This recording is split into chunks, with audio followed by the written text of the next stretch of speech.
చూస్ country delight, live better. ఇప్పుడే country delight app ని download చేసుకోండి.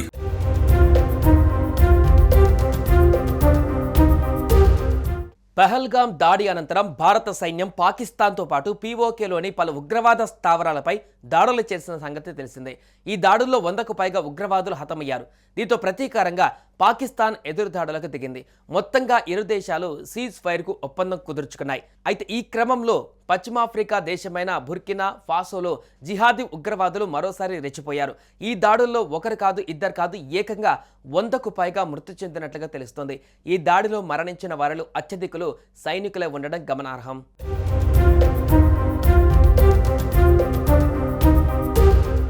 పశ్చిమాఫ్రికా దేశమైన బుర్కినా ఫాసోలో జిహాదీ ఉగ్రవాదులు రెచ్చిపోయి ప్రవర్తించారు. ఆ దేశ ఉత్తర ప్రాంతంలో ఆల్ ఖైదా అనుబంధ సంస్థ అయిన జమాత్ నస్ర్ అల్ ఇస్లాం వల్ ముస్లిమీన్ ఆదివారం తెల్లవారుజామున భీకర దాడులు జరిపాయి. ఈ దాడులలో దాదాపు ప్రాణాలు కోల్పోయినట్లుగా తెలుస్తోంది. అయితే జిబో పట్టణంతో పాటు అక్కడి సైనిక స్థావరాన్ని లక్ష్యంగా చేసుకున్న ఉగ్రవాదులు ఏకకాలంలో దాడులకు తెగబడ్డారు.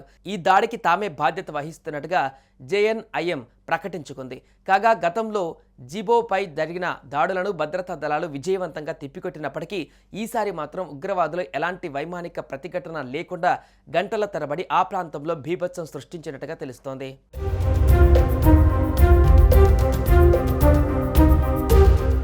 సుమన్ టీవీలో మీ పర్సనల్ అండ్ బిజినెస్ ప్రమోషన్స్ కోసం కింది నెంబర్కి కాంటాక్ట్ చేయండి.